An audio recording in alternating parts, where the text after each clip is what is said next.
All right, let's start this over. Again. We just started once, and now we're starting twice. Minor technical difficulty. Actually, last time, hold on. Happy New Year, everybody. Happy New Year. Merry Christmas. Yeah. But all that not stuff. Merry Christmas. Whatever. We're past that. Well, we didn't say it. I don't know. Did we not say it in the last one? We probably did. The last time we recorded before Christmas, we actually didn't go great. It was we had a sound issue. I think for the common ear, they would have been fine with it. You get a rash every time sound's not perfect. That's right. So after we recorded that last episode for Christmas, he's texting me going, what do we do? What do we do? And I'm going, just release it. It's fine. We're fine.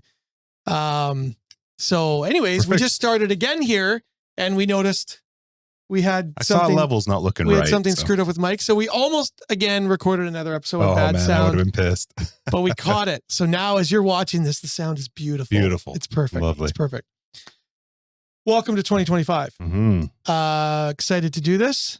And, so glad to know that you're committed for yet another year. We signed Justin on. For another year, that's right. For another year. The contract negotiations it was that signing bonus, I'll tell you. He brought in an agent this time, but we nailed it down for the betterment of the company. So, we got a lot to talk about. That was my phone buzzing. Sorry, I can turn that off. Fine. That's going to irritate me if I don't turn that off. So let me turn that off.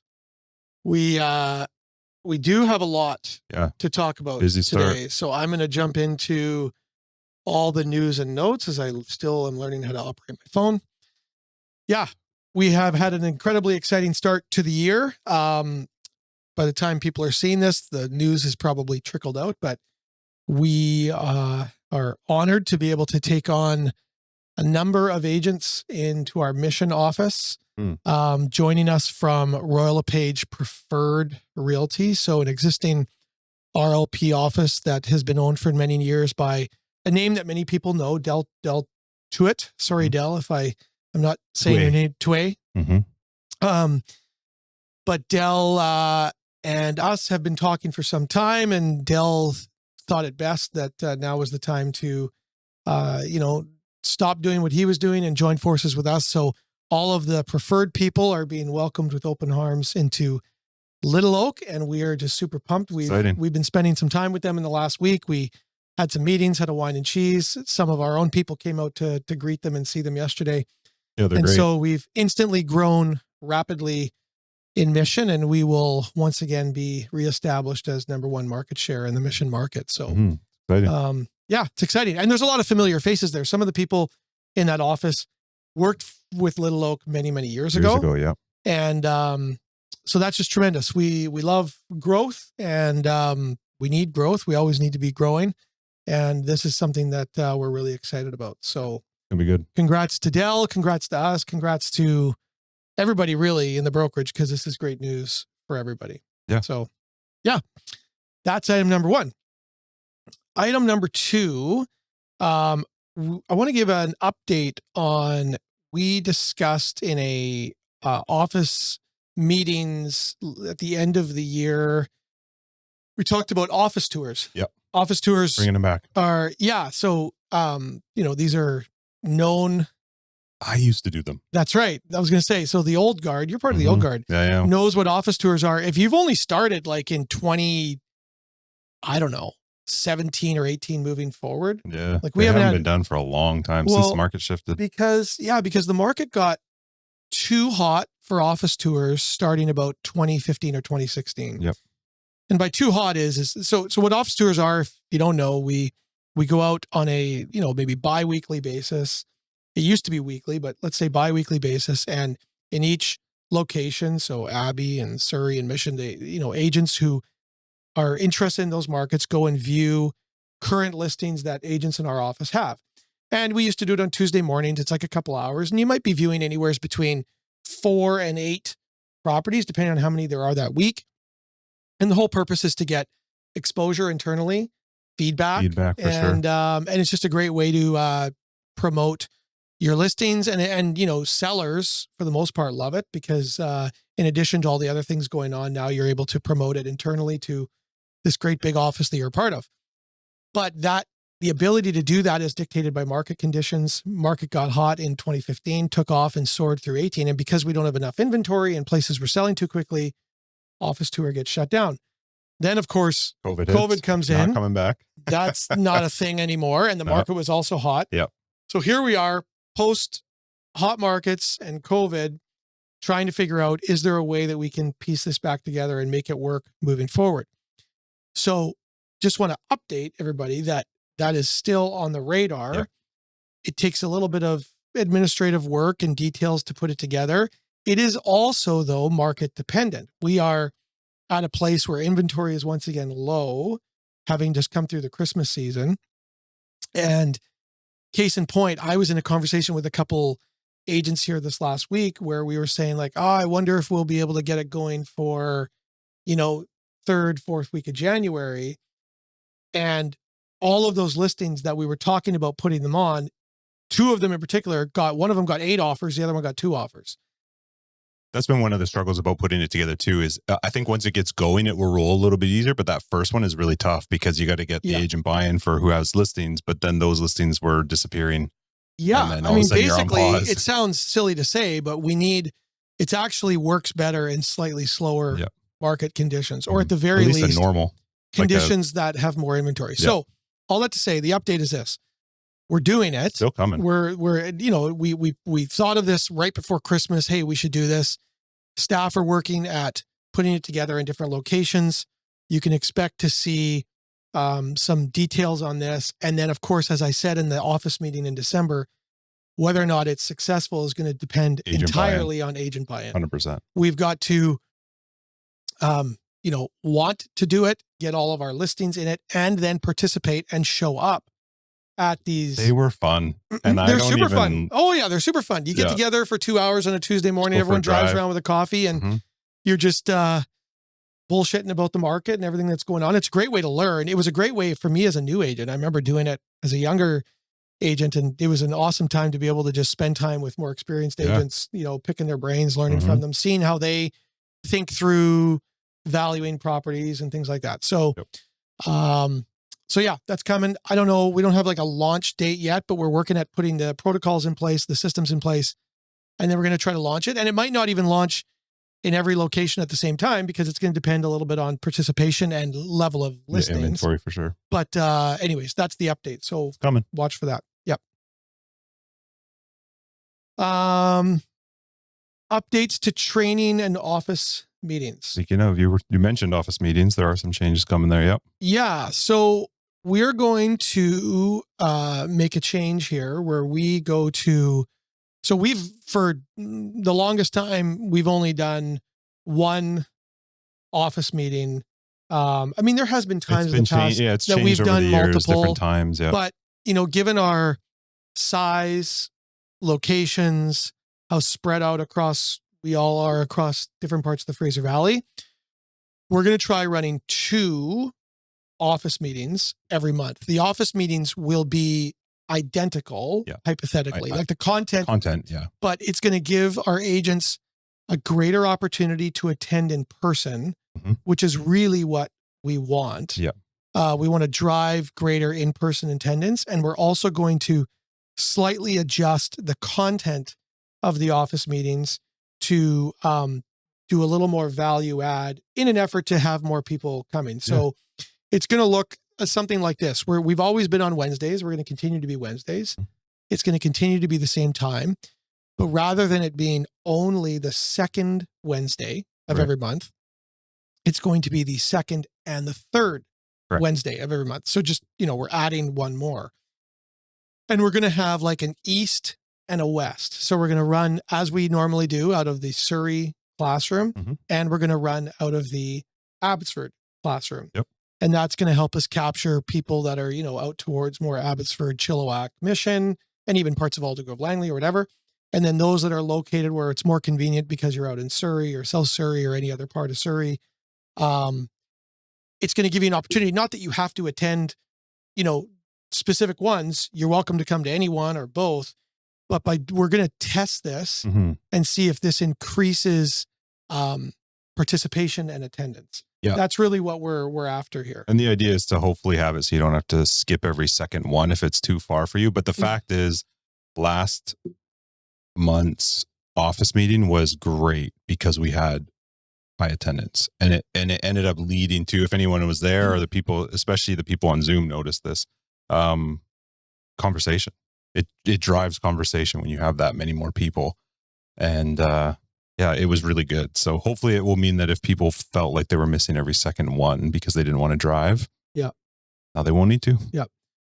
Where this comes from is in this post-COVID world, everybody was forced for 2 years to relearn new habits. Operationally, we were forced as a brokerage to learn to do things in a new way. Yeah, and because we did it well, it's hurt us. Well, not hurt us, but it's been a struggle to move away from it. It is definitely hurt. I mean, I am absolutely convinced that lack of connectivity, lack of connection with people, lack of being in an office and around other professionals that are your colleagues that you work with hurts our businesses and hurts us personally. Yeah. Like psychologically, mentally, whatever you want, emotionally, whatever way you want to measure that. So us doing this is our response to what we've observed over the last, period of time here in terms of people's habits and what we think is lacking and the part that we can play in bringing people together more regularly. Who knows if we'll ever get back to a time where everybody sits in an office at the office. Time will tell, but in the short term, we believe that we need to be together more. We see the instant results of that. Like that last office meeting crazy at the end of last year, like there was more people there than we had seen in some time. And it was so obvious the fruits that came from that, in practical exchanging of ideas that went on. And then just in how people felt about it going away. They were like, that was amazing. And the irony is like nothing really happened except for people coming together. Yep. So this is why we're doing this. We're doing this because we want to provide more opportunity, more reason, less excuses not to be together. And so office meeting twice, 2 locations, twice a month, same content, but now we're going to hit geographically everybody in all parts. So there's really no reason for someone not to be able to come. What are we doing about Zoom? So also, I think you might have mentioned, but also that each of those office meetings too, we're going to try to add some sort of something to it. We're talking about something in the market or some sort of training aspect to it as well. So that, yeah, and we're still going to be Zooming one of the meetings. So we will Zoom one of them per month because we do have agents who are not local at all. Yeah. So we still want to be available to them, and it will be recorded so that it's on the wants and haves page. So if you just happens to be a month you can't make it, it will be available. Yeah. Also, so BCFSA stays happy with us. Correct. But, yeah, it will be once a month. I don't know which one per month. Well, we might alternate. The reality is for those that are only able to catch it via Zoom, like you said, we got some people who are literally out of town. So we still want to continue to do that for them. Yep. But sometimes you just can't make it and we don't want to strip that away, but we really want to strongly encourage people to come in person. And by doing this, I mean, we're testing this, right? Like, so if people don't come, then we'll see what we do, but we're really hoping that people buy in. And then the other point that you brought up about how we're going to alter the content a little bit. We're going to insert some value add training component to every office meeting. So we've always separated, our training schedule from office meetings. And while we still will continue to do some training outside of the office meetings, we're actually going to move some of that training into the office meeting. We're already together. We're already together. We're already coming. It's that way we can ask people less to make other times a priority. And so you can expect to get more and better. And it's not an hour ad. No. We're talking about like a 10-minute segment of the office meeting where you can expect some good value for your business. We'll rotate the kind of stuff that we do and who the presenter is. Like I'm sure sometimes it'll be me, but we might have other stuff going on as well. And yeah, so we're just, we want to disrupt your lives as little as possible, but we still want to deliver value. And because we're already coming together for these sessions, this is the way we're going to do that. So we're going to bring in some of the training into the office meetings. And then we will still have one more training session a month outside of the office meetings. And that'll also be on a Wednesday. So we're just getting way more focused in what we're doing and how we're doing it. We're only going to be utilizing Wednesdays. We're moving some more value into the office meetings, expanding the ability for people to come. And we're getting away from other days throughout the week. That way, as easy. A Little Oak or North Star agent, you can say like, hey, make Wednesday mornings between 9:30 and 11:30 a.m. a priority to keep that clear, because I know pretty much all the time there's something going on, or like 2 to 3 times a week, there's something 2 to 3 times a month, pardon me, there's something I want to be a part of at that block of time. Yep. And just to throw in, just for my own sake, if you do choose to come on Zoom, just make sure that you're aware that you can't participate. It sucks, but it's just the nature of the beast with Zoom. We can't. You're there to watch. It sucks. I wish people could be more involved, but it's really, really tough to make that work. So yeah, there's lags and there's microphone issues, and it's just hard. Yeah, it's hard for the conversation in the room. In person. The conversation in the room can't be in sync with the conversation that's going on. Very hard to do. There's delays between when information gets delivered, and of course, if you know once a conversation's going in a room, it's just going. It takes on a life of its own. Yep. And someone in the room isn't sitting waiting for something to be typed online if it takes a minute or whatever. Mm-hmm. So, okay, that's that. We've done office tour. We did training. Okay, last little news and notes thing here I wanted to plug before we move on is Debbie Roberts, Lend a Hand Real Estate Administrative Services. Debbie has been now So Lend a Hand is exactly that. It's an administrative services. The Little Oak and North Star specific one too. Yeah, I'm searching for the right word. I don't know why I'm drawing a blank, but it's a resource. That was the word I'm looking for. Available to all our agents. Debbie physically has an office in one of our offices, but she works remotely she's available to everybody in all of our locations. She can help you with literally any administrative task you need. Something as mundane as loading up a deal sheet into Nuance, or maybe you're happen to be in a mad scramble one particular week and you've got a couple listings and you're working with some buyers and you just need some help getting a listing taken care of. Or some people have hired her on a more ongoing basis where they use her, a few hours regularly every week. The beauty is that Debbie has worked in some capacity in our brokerage for many, many years. We know her well. She's one of the highest level admin options available in the marketplace. She's working exclusively for Little Oak and North Star agents. She's got a program set up with us where you can hire her. She will bill you by the hour, and then those charges can be put through your office bill. So you're not having to hire your own assistant. You're not having to commit to a part-time person. Many of us need some help time to time, and we're not ready to spend $1,500 or $2,000 a month on a part-time assistant. This is a beautiful gap that we're filling where seasonally you can hire her. You don't have to commit to anything long-term.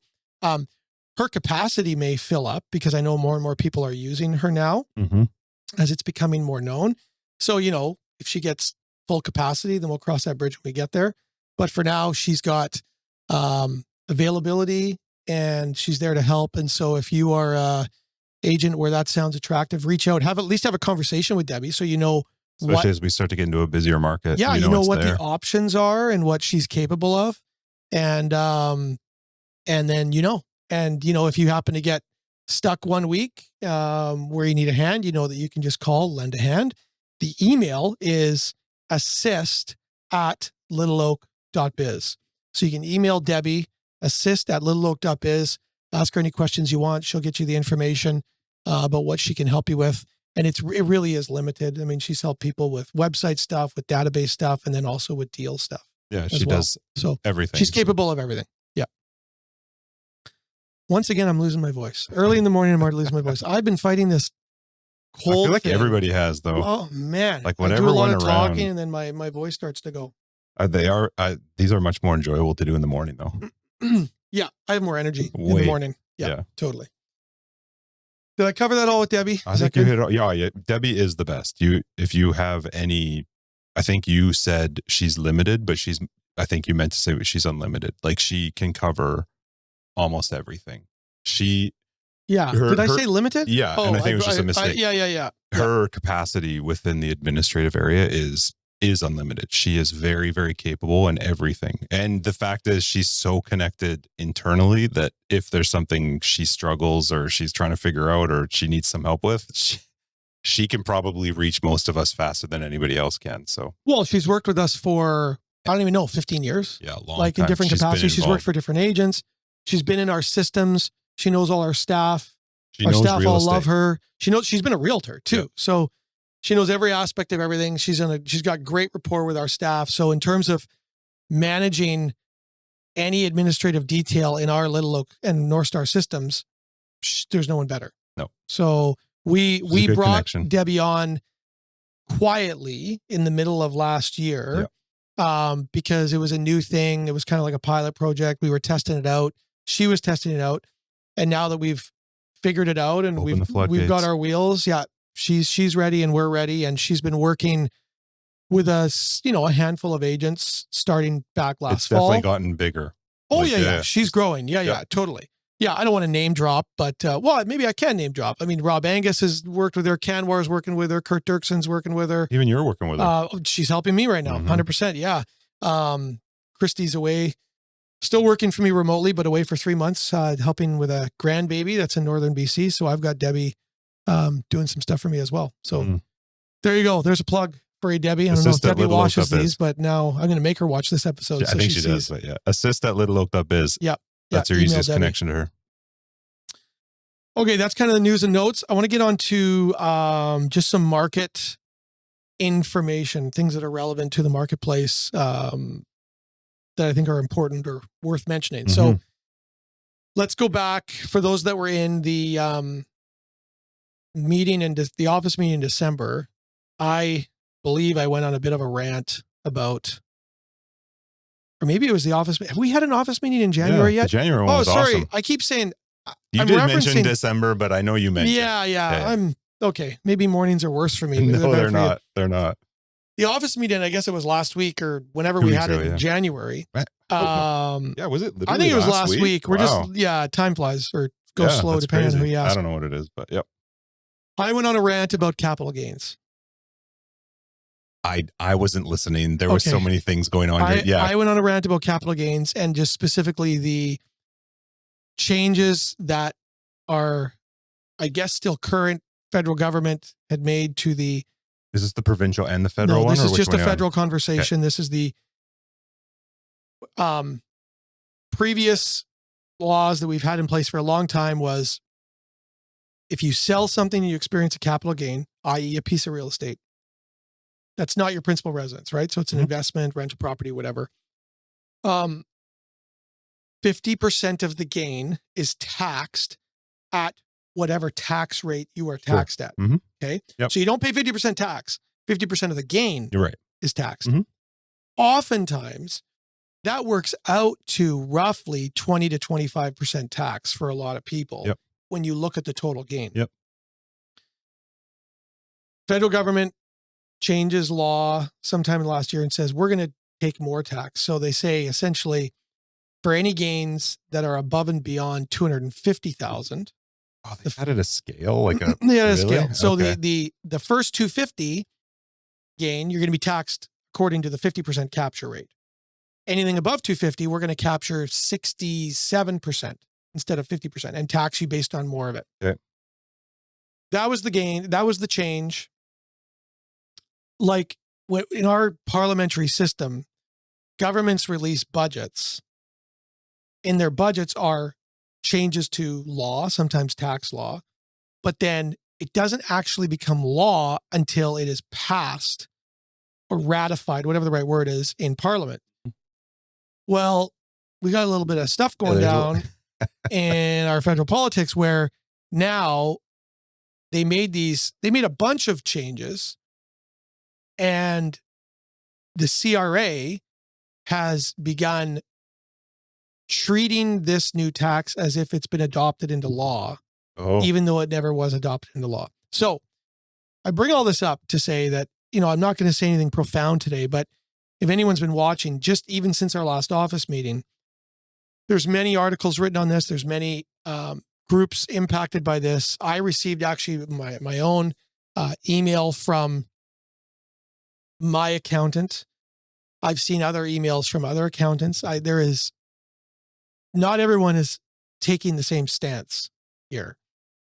The safe and conservative stance, though, is that, there's people in the accounting world that are saying, listen, for the time being, even though we disagree with this, and even though it may get overturned and people are fighting it, we're going to treat this as though, we're at that 67% capture rate, because the CRA has not backed off. The CRA has said, we have a right to do this. It's totally normal for government to introduce new legislation. And even though it hasn't been brought into law yet, we instantly start living by the new standard, which is true. But more often than not, when governments historically have brought in new laws or new standards, they're either a majority government.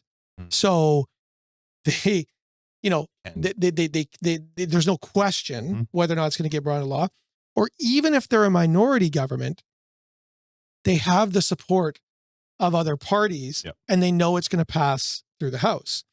Well, of course, given the turmoil that's been going on, not only do we know the Liberals don't have the support of anyone anymore, that became quite obvious when they prorogued, or whatever that word is, they shut down government because they know they don't have the support, and they're only now trying to buy themselves time for a leadership race. So I'm bringing this up because we need to be incredibly careful with how we speak about this with our clients. The reality is we probably only have a short window of this being an unknown. If we were to have a new government by late spring or early summer, then chances are there's going to be a clarity to this issue very, very quickly. So we're in this awkward season, though, where we don't have clarity. Tax time, yeah. And as I mentioned in the meeting last week, I saw some agents, not our agents, but I saw some agents speaking with great certainty through social media. I that part, maybe about what this all means. And all I want to say is that, don't do that. There is no great certainty. My accountant, who's a highly seasoned, great guy, does not have certainty. If he doesn't have certainty, then none of us have certainty. So we got to be careful how we talk about this. And that's all I'm going to say about that. That was a bit of a long rant, maybe unnecessary. It was shorter than the last one, maybe. Yeah. All that to say, though, I think we talked about it at the office meeting too. You don't need to take a stance on social media. There was actually another part of that conversation led into, and this isn't even related, but just in general, political, financial, all that kind of stuff. Your Instagram's not the place for that. I don't think, at least. I think it's a dangerous place to put that out there. No, because the thing with social media, and I'm not going to, I'm a big proponent and lover of social media, even though I didn't grow up in a time where I needed to leverage social media in the growth of my business. Yep. I realized things change, and I know now it's a very different, it's a good tool. It's a huge tool today. However, you have to understand your audience and the purpose of what you're trying to communicate, and if or what value are you adding to the conversation. And I would suggest that the deeper you get into an opinion type perspective in our industry, I realize there's other people on social media where they literally get paid to be polarizing, right? And so this is part of the problem, is that I think that there's lots of examples of people on social media who have this great following. They're very popular. They monetize their efforts. And so then we end up sometimes taking our cues from those types of people in terms of how we should talk and act. The problem is that those people are not a part of regulated industries with governing bodies and standards of practice and ethics and all of these things, right? So because we cannot take our cues from some of those people. We have to look at the information that we have to share on a daily basis and say, okay, this is at least how I would think through it. Is this something that's best suited for the world? Because when I go on social media, I'm talking to the world. Or is this something that I'm actually intending for my clients because it truly is high value? And it's in that space with our clients, i.e. a regular monthly communication, email, something of that nature, even a private Facebook group that's only designed for your clients. That is where you have more space to talk freely, share opinions, because you have agency with those people. And yes, we should always cloak everything we say in, you got to talk to a lawyer, get advice from an accountant. However, your clients are expecting an opinion from you. And as you've heard me say, we need to give it to them. It's okay to take a stance on something. It's okay to make a market prediction based on inventory. In fact, I think we should. Being Manila makes no sense and nobody wants that. However, when we go into the social media world and we're wide open to everybody, we have to understand we're now talking to everybody. Not everybody out there loves you, has worked with you, trusts you. And some people in that space are just looking to be shit disturbers and they just want to get people in trouble. So I don't know why I went on this rant. You said something, but you triggered me. Just think through. I think you have to be, unfortunately, social media, it is a great space to have, for people to find out who you are, know who you are, look you up. If they're curious about working with you, the chances of you actually getting a person through social media is low. So you should be using it more for a space to just promote yourself, who you are, for when somebody looks you up. I don't know that you always need to have these strong opinions. I think the one that came up for us specifically was political. And I think you will always have someone who loves you and someone who hates you. And I would just be a little careful on social media, or at least have a thick skin. Actually, and here's the thing, there's a lot of people that I see out there sharing, I see a lot of agents sharing what appears to be valuable information on their social media channels. And sometimes I think to myself, man, I get why they're doing that. So I'm not saying they shouldn't do that, but when you share something for free online, subconsciously in the brain, there's a connection that goes, well, if it's available for everybody free, if you're sharing this with everybody, it's obviously not worth much, because if it was worth something, you wouldn't just be putting it all out there for free. Versus establishing direct communication lines to your own database in addition to social media. I'm not saying you don't do that. Now, when you deliver something to a client, it could be the same message with the same content, but it's curated a little bit more specifically. Subconsciously, the client goes, wow, Justin did this specifically for me. This is not available to the rest of the world. This is only available to Justin and his clients. That must be something of value because it's more exclusive. That does happen in our brains. For sure it does. And so that is why I think we need to think through, what is it that we do on social media versus what is it that we do specifically with our clients. Both are valuable and important, but they're not necessarily the same. Yep. Well said. Is that fine? Yeah, no, I think it's true. Okay. Didn't even have that on my, went off script. Started from capital gains and that's where we end up. Yep. Just a quick note on inventory levels and what's happening in the market. I've heard a few stories. So this is common coming out of the Christmas season, but I'm just looking right now. We're at roughly 6,000 homes for sale, 6,000 properties for sale, all property types in the Fraser Valley. That is low. We dipped down. I think it went down to 5,500 throughout sometime in the Christmas season. Not as low as other years. Like in other years, we've been like sub 3,000. But because of that, we've got multiple offer stories here again early in January. Like you guys are, if you've been dealing on stuff, you know. So that is kind of related to the earlier conversation about office tours. But it's expected, and I do expect to see inventory rise here. I don't want to say drastically, but quite quickly as we work our way into spring. Who knows? I could be wrong, but that is what I'm anticipating. So, but for now, just be mindful of that. You got to think through, if you're right now in this moment, if you're taking a listing, you got to at least have thought through the plan or strategy of, what if there is multiple offers? How are we handling that right now? It's really easy 3 years ago, right? Everybody did direction of offers for this day, no problem. Well, now you don't want to count on that, but you still need to have a plan for that. So in this recent one that I went through, we ended up not doing a direction of offers because we didn't need to, because we had just a couple offers show up on the same day. However, when I had been in the listing appointment and I was talking through the what ifs with the client, one of the things we discussed was, hey, we may use a direction of offers in this circumstance, not knowing completely what to expect from the market. And if it's in our best interest, maybe we sign this document and push things out for a few days. So just, I'm not saying that one or the other is the right path. I think you got to be, in each scenario, you got to be on the ball and decide in the moment what's the best strategy.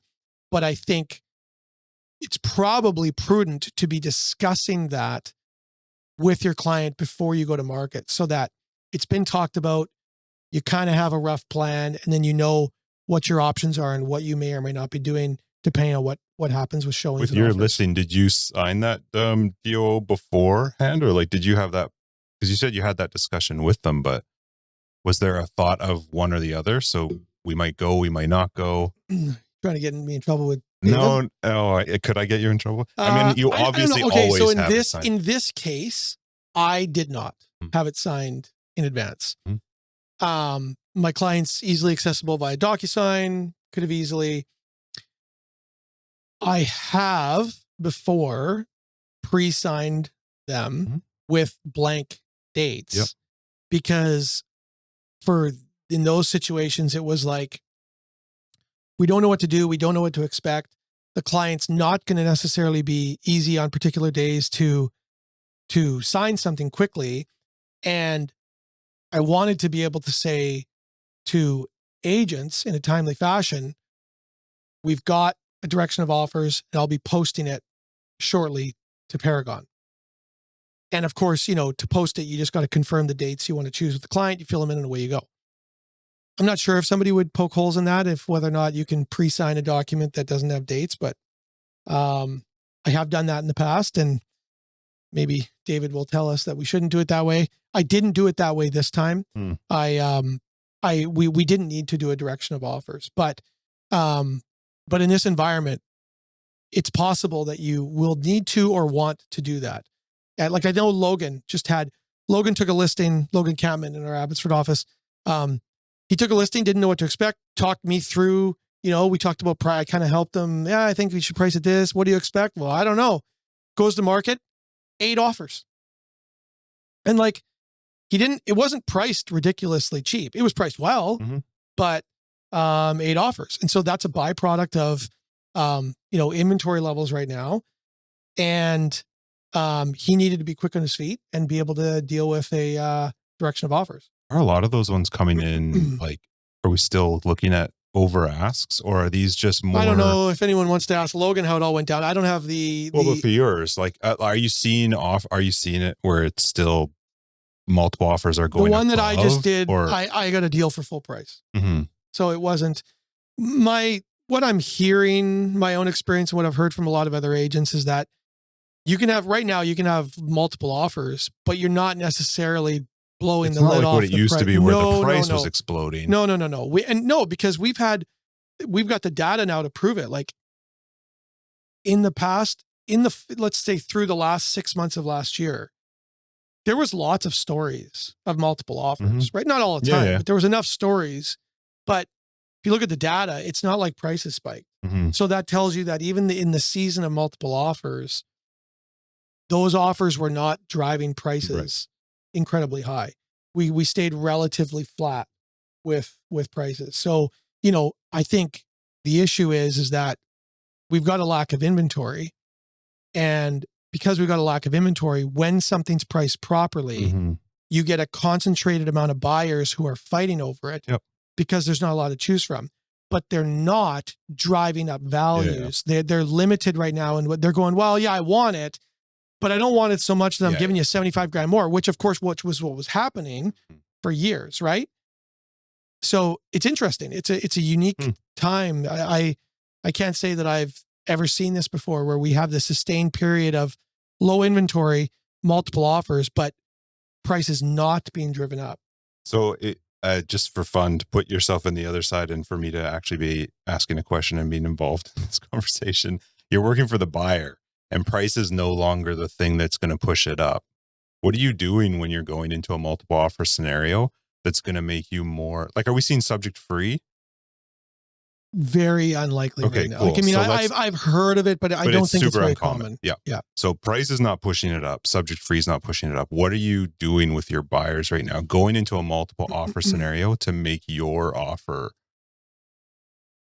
Professionalism and quality of agent. Okay. So how you handle yourself, how you speak, how intimately knowledgeable you are about your client so that you can speak about your client in a confident way. So obviously the first thing people think about is financing, right? It's financing locked and loaded. Well, here's the problem. I could have 6 offers on a property tomorrow. Every one of the agents are going to tell me that the finance is good. So you need to be able to, as a buyer agent, you got to figure out, how do you distinguish yourself? Well, the more specific you get, which sometimes you need permission from your buyer to do this, but you can get it because the buyer understands it's going to benefit them. What type of financing are they getting? Don't just say, well, yeah, we've got our down payment. What do you mean you got our down payment? Be specific. We got 80 grand in the bank. We got this much money from mom and dad. This mortgage broker is their mortgage broker. You're welcome to phone them and have this conversation. Like, the more open you can be and just say, hey, like, we got nothing to hide. It's a slam dunk. We can afford this. And then get into the, we're going to inspect the home, but let me tell you about the buyer's expectations. Like, I'm just role playing now. Like, if I'm talking for the buyer, we know we're buying a 25-year-old home. We know that furnace is probably not great. We know that hot water tank's probably 7 or 8 years old. We know that roof is probably only got 5 years left. None of that stuff is going to be an issue for us. Now, of course, to speak like that, you need to have had this conversation with your buyer. But those are the examples of the types of ways that you can win negotiations when you're not just pumping your price.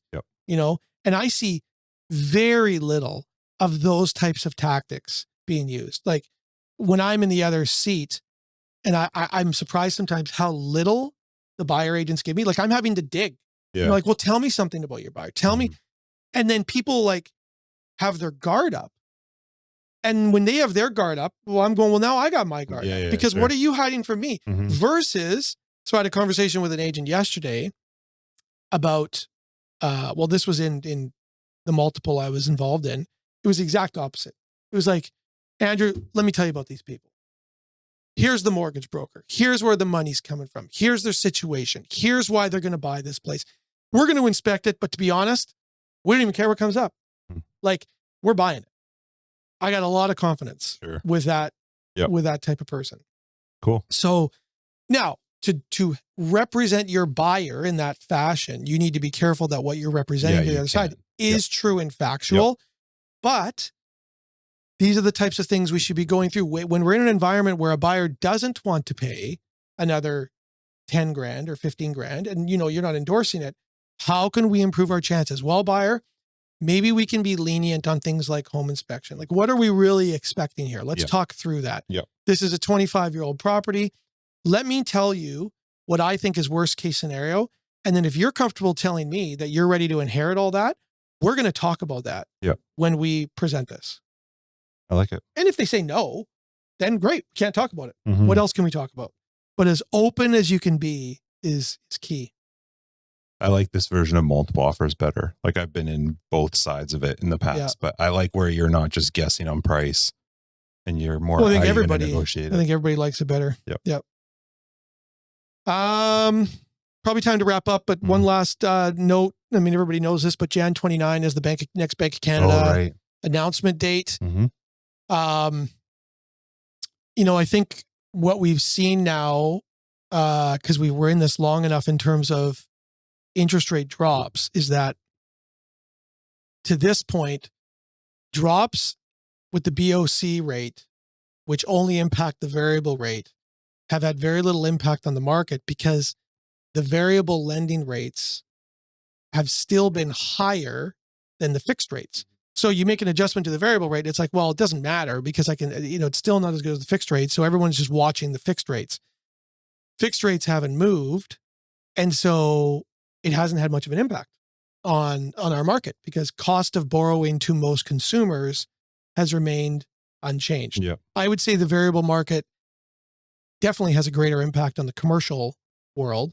And then there are, lines of credit and different types of mortgages that are impacted. But at the end of the day, right now, most consumers are saying, well, what has been the cheapest amount? What's been the cheapest cost of lending? Yep. The cheapest cost of lending has basically been for a long time, around 4.5. I mean, maybe you get some a little bit less, but, but now if we get another Bank of Canada drop, and that is an if, it's not a guarantee based on, the job numbers that were reported, which I could totally shoot holes in, but we're done here. So we'll, the next time that job report was utter bullshit.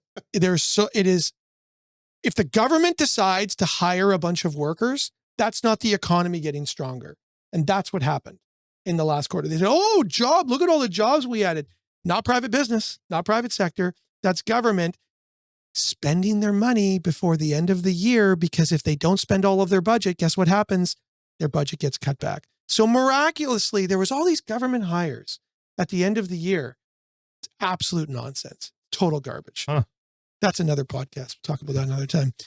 Anyways, so we'll see if Bank of Canada rate drops on Jan 29. That'll impact variable lending. And what I was going to say, what could happen is we could actually, for the first time in a long time, get into a scenario where variable lending rates drop lower than fixed rates.